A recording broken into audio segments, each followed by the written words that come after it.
Hello, everyone, and welcome to another episode of Childless Not by Choice.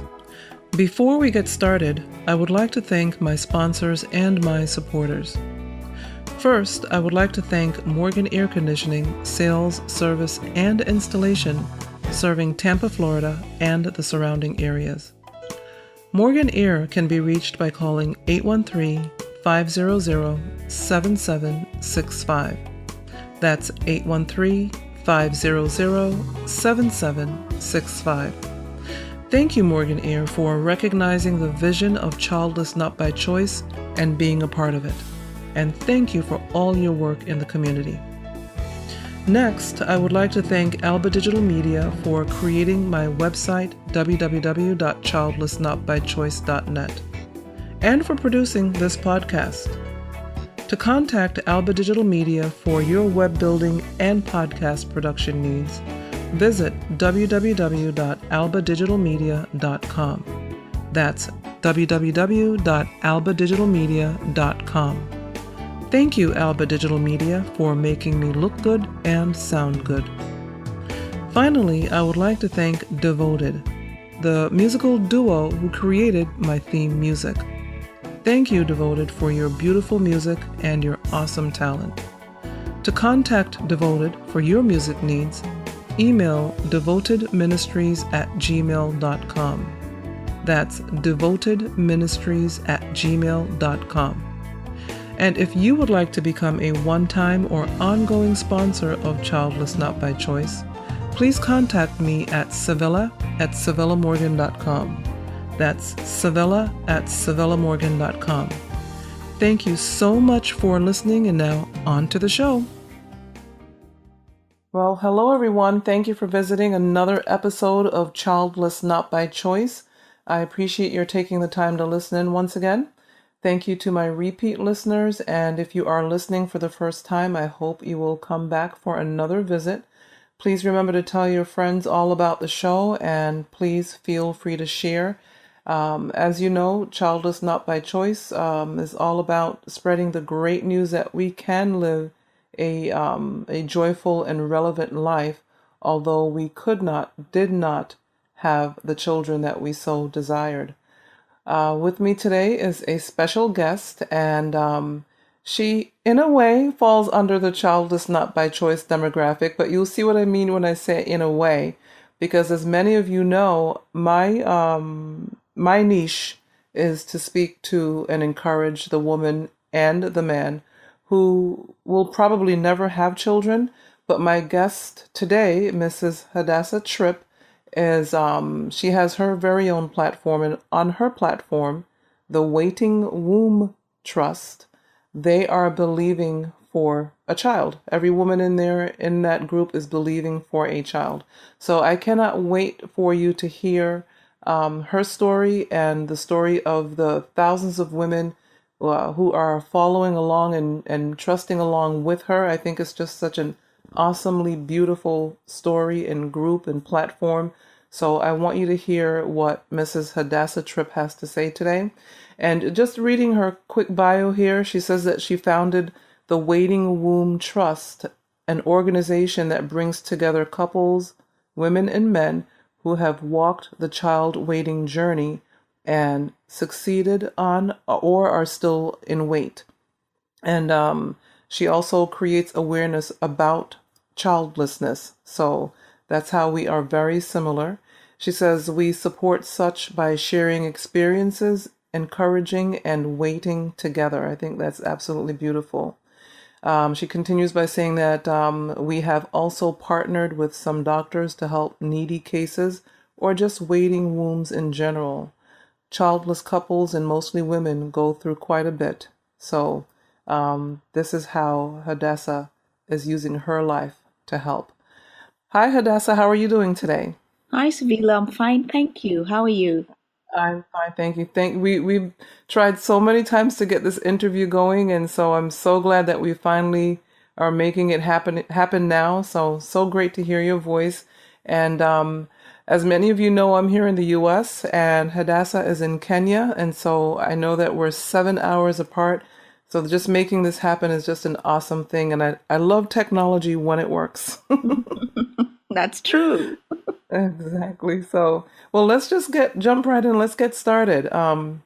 Tell us why you chose the name Waiting Wombs, and tell us a little bit more about the project. I have been married for over 10 years now to a great man, Mr. Tripp, Hmm. and we have walked the child waiting journey together. I know where the shoe hurts. I've been through all kind of things, stigmatization that comes with this, trying to get medication to cure endometriosis. And I tried getting support locally, and there was none forthcoming. I didn't have a support group. So I Hmm. thought, why not start one and reach out to people? And that is how Waiting Rooms Trust was born. That is awesome. I've said it before, and I don't know if they have anything similar or the same in Kenya, any saying, but there's a saying here in the US that necessity is the mother of invention. Mhm. And so, pretty much how my group started as well. I didn't see any assistance. I couldn't get any when I needed it. So I created Childless Not by Choice. So I just admire people who just set out on a journey to help others when they need help so much themselves. I just think that's a courageous thing to do. That's And true. so the group got started. And then tell us about your Facebook group because I just think that's pretty awesome as well. Tell us more about the Facebook group and who can join and how they can join. Um, we have a closed group and we also have an open page to create awareness. The group is exclusively for waiting rooms, and this is basically people who've walked that journey or are still walking the journey. Um, Anyone can join. Actually, we have questions just to get people, to try and ensure that we have the right people in the group. But basically, anyone who's childless not by choice, waiting room is totally welcome. We currently have a membership of over 5,000, so you can imagine how big Mm, childlessness is. wow. Yeah. Not only that, but that how busy you are as well, because you manage. I see you managing the group Oh, and just. I receive messages. My Facebook is always busy. I have respond to messages every minute. Actually Mm, dedicate time to just get back to them. At times I mhm, also just give my personal number, not even the waiting room's trust number, my mhm, personal number and allow people to call and just someone who wants to cry, just come cry with me. So it's been an mhm. amazing journey and I've also grown. Wow, that's amazing. Yes, you do have to definitely dedicate time, like a block of time, either daily or weekly, and then still make sure that you are managing your emotions. And speaking for myself, I know I have to do that, manage my emotions and my time and everything so I don't get Mm-hmm. boggled down in it, basically, right? I hear you. That's true. You Yeah. actually have to set time aside. That's true what you're saying. And someone was telling me that even counselors need to, just vent at some point. So Hmm. that is where I also just make sure every day I have me time where I can just Hmm. think through the process and, just talk and let go. Then I get strength to face another day. Definitely, because there's another saying that I see it on Facebook a lot. You can't, how does it go? You can't give from an empty cup or something like that. Mm-hmm, mm-hmm, Right. mm-hmm. Yeah. Yeah. So, how do the men deal with the group? Especially in Kenya and I guess maybe in Africa in general, in Kenya in particular, how are men dealing with the group and how involved are they? Um, Childlessness for men is not easy. Mhm. And in fact, in the African setup, women go through a lot of stigmatization. The men, on the other hand, women, we talk, we can Mhm. just meet together and share, but men don't have an outlet. If they're facing infertility issues, who do they talk to? So this has brought so much drama in Africa whereby men send wives packing because of childlessness. There are few men who've opened up since we went public. There are few men who try to reach out to my husband just, for encouragement and all. But Mm, really getting men to open up has not been the easiest, but we're trying to create awareness. mm. Okay. Yeah, Because, I mean, as we both know, and as probably many of the listeners know, when it comes to infertility, it really is 50-50. I mean, 50% of the time it is the man. It's not always the woman. that's true. But And you I'm see, just, it doesn't go well down well with men. Infertility also injures their ego. yes. Yeah, so there's so much to deal with when it comes to that in the men. I guess we're gonna have to, as childless not by choice platforms on a whole, we're gonna have to create maybe together somehow some kind of public service, a global public service announcement. And Mm-hmm. I'm thinking maybe I'll create some ads or something that just really promote the fact that it is 50% of the time a man's issue, and just trying to figure out how to get into the doctor's office without bruising their ego, That's true. instead of choosing to send their wives packing. I just don't, I just don't understand it. Maybe I'm too much of a what's the word? What's the term I'm looking for? Oh my gosh. You know those people who love, not that I love to be in love, but there are people who love.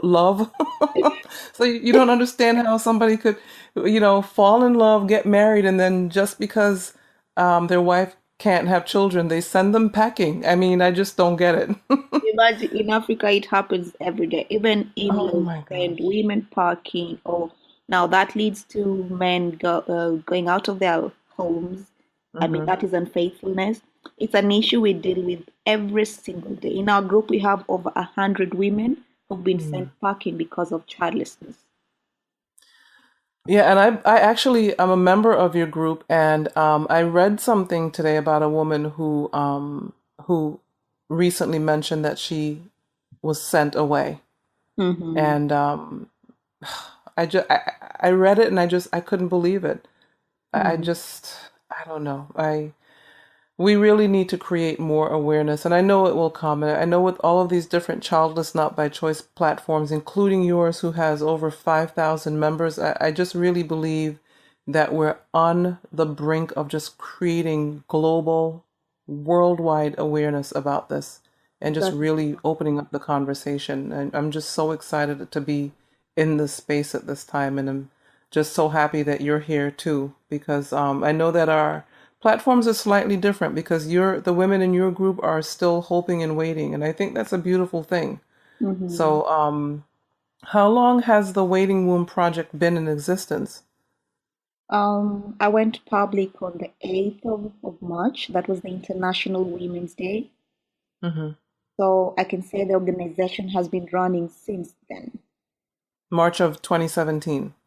2017. That's right. So, what, 4 going on 5 months? Imagine, and over 5,000 Imagine that. membership. Yes, Whoa.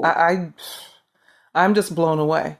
Just Mm, about 5 months, you have well over 5,000 members, and how can the world not recognize that there is an issue here? This is a mm. problem. This Yeah. is just blowing me away. I'm celebrating 2.5 years of my platform and 2 years of podcasting this past month, and the group, the Facebook group, is just starting to grow, and I Wow. have just a little over 100 people. Mhm. But I'm so excited for my 100 people because finally they're Mm. they're finding the group, and I just think it's wonderful when women realize that they're not alone, because a lot That, of times we tend to think we're alone in this. oh, that's true. And that really helps. What you're doing is amazing because just giving that platform where we can come together and just say, hey, you're not alone, like you're saying, that Right. does wonders. That really works well. And you see it working, because you're in my group as well. Yes. So you can see it. We've had the honor to be in each other's groups, and you get to see the different forms of childlessness, the forms of waiting or not being able to wait anymore, not being able to try anymore, Mm-hmm. and just how people are affected by it. And we just see the platforms working, and it's not about us really. I Yeah. mean, no longer, at least I don't think I don't believe it was ever you ever felt it was about you. You were just like, nobody's helping me, so let me see how I can help somebody else. Yeah, it's more of just thinking of what can you do? I mean, if someone else is in my shoe and was also looking for support and there's none, what can we do to help them? So it can never be about us. It's Right. it's definitely for the many, many people in the same shoe. Hmm. Yeah. Well, tell us how you encourage, I mean, you mentioned it a little bit earlier, how you encourage women and couples who are waiting. What do you do on a regular or daily basis to encourage these people who are waiting? First, we encourage women to share their stories or couples to share their stories because that is the first step to healing or accepting that, hey, I'm not alone. Hmm. And once a story is shared, the love that I see on that page is amazing. Most people just end up sending messages to my inbox and saying, you know what? Thank you for allowing me to share. I feel my burden is lighter. I feel loved. We also have counseling sessions whereby cases that we feel need counseling, we arrange with our in house counselors for the same service. Hmm. We also have meetings every now and again. Like now, we are planning a waiting couples meeting. The first one we had was just ladies, and it was amazing. We had doctors, we had um, different speakers, experienced people who've also waited and succeeded, or some were still waiting. We had all that. But we look forward to having, much more, much, much Hmm. more in the future year. That sounds just wonderful. So, yes, these people, they, men and women, have a place to come to. And that's what I've heard in my group lately, too, Hmm. that they like coming to the group because when they come there, they don't feel alone. And I posted in the group yesterday, I don't know if you saw it or not, but I posted a thank you to the group on a whole because whenever someone is having a bad day or they got bad news, Hmm. everyone in the group rallies around that person. That's great And point. yeah, I mean, there's nothing like you said, just knowing that you're not alone and that there's somebody out there who truly understands. Because before they find our groups, their friends and family may try. They genuinely try, but they just don't get it. That you can say that again. I keep telling people that you may think you understand me, but trust Hmm. me, you do not know what I've gone through unless you've walked the journey. Exactly. Yeah. Exactly. So this is just an awesome thing. Um, I know, I know we've talked off and on since we met a month or so ago, but over here, Mhm. we get the why don't you just adopt question? I call it the favorite question of the childless not by choice demographic. Do you Mhm. get that over there? Almost every other day. And I initially I never used to understand why people do this because I was telling my friend who was suggesting the adoption to me that how do you just suggest that to someone? You never know, they could be healing from a miscarriage or three or Hmm. two. I mean, we that is a question we have to deal with every other single day, and Hmm. we still tell people that, hey, you do not have to adopt because of infertility. Adopt because you really want to have a child to share that love with someone else, because otherwise you're doing it for all the wrong reasons. Right. And the Yeah. child will suffer. That's true. Very If true. not physically, emotionally, the child will suffer. That's right. So yeah, we I call it the favorite question. In fact, I recorded recently Hmm. an episode where I just went through the group and read the comments that women have been told from people who just don't understand the things that people say to childless, not by choice women. I just I was like, I can't believe some of the suggestions that people give, Uh-huh. and a lot of times they're not asked for. People just come up and start giving you suggestions. That, Really? It's just amazing. So I know that our platforms will also create awareness for those who just don't understand that you don't just walk up to somebody and say, why don't you just adopt? Because mm, as you said, you don't know if the person has had several miscarriages. You don't know the mental and emotional state of people. that's And true. so just leave people alone. If they didn't ask you for any suggestions, don't give any. In my group, we're talking about coming up with a book called Answer Guide to Waiting Rooms Questions, where we'll just have sarcastic response or just talk enough about on such things. I mean, sometimes and it's amazing. We're the ones that are suffering, but we have to bite our tongues. It's amazing. Life is just interesting. So, and then that means that you do get the unwanted commentary from strangers and family. And, for you personally, how do you overcome any moments of sadness, and how do you suggest the listener overcome moments of sadness? Um, I remember the first years of my struggle, I'd get really hurt when I had people are coming and just asking me weird questions or even suggesting positions to try and take to get a child, for conception. Mhm. And I mean, I just go, you, I mean, I could be speechless at some point. But Mhm. later, when I gathered that thick skin, now you Yeah. come to me with such a response. Like if someone told me to try that, I'd actually tell them that, you know what, I'll try and come back to you. I'll try and Yeah, let you know how it worked out.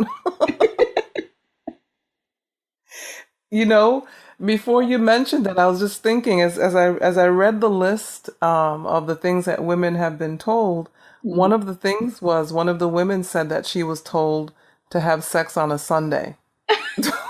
Can you imagine? I mean, I was just No. speechless. At least now Just I can absolutely. laugh about them. Yeah, oh my goodness. And still, if we say anything sarcastic back or say anything that offends that person, they get upset.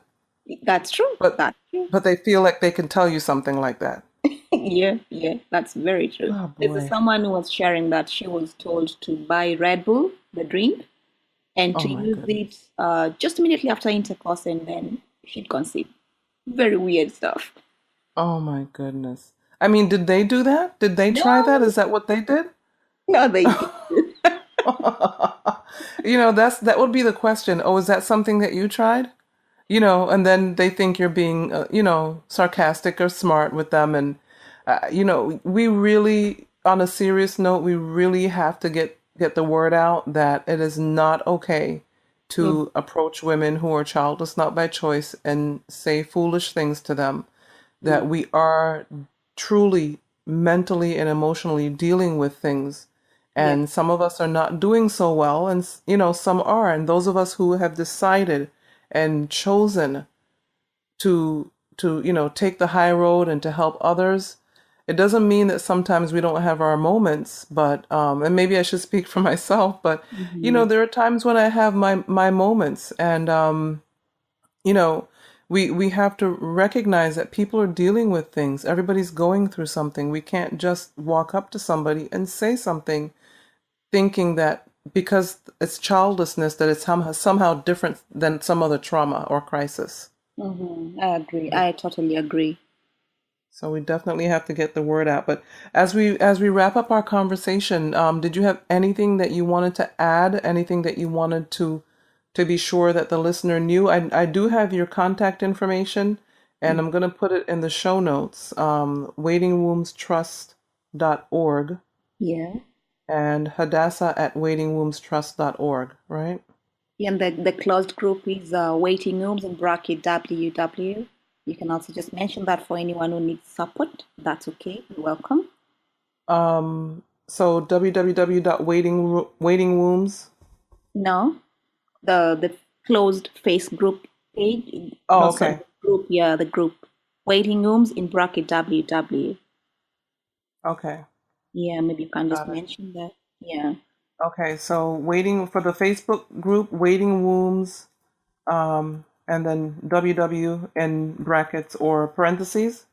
within bracket. That's right. That's correct. Okay, Yeah. okay.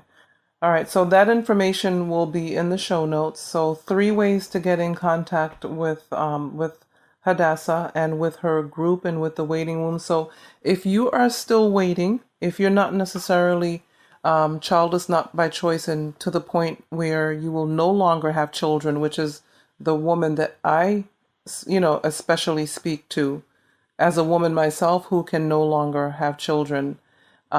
If you are still hoping and still hopeful and still trying, as Hadassa calls it, TTC, trying to conceive, right? Mm-hmm. Mm-hmm. Yes, if you are a TTC, then please definitely look up the Waiting Wombs Trust and Waiting Wombs Facebook group. And the information, as I said, is in the show notes. And so, Hadassah, thank you so very much for your time today. I really appreciate it. And I know that we'll talk again, and we'll probably do another episode at some time in the future. But thank you so much for your time today. I really appreciate it. Thank you so much. I appreciate Okay, everyone, thank you so much for listening. I hope you got a lot of great information from our interview with Hadassa Tripp.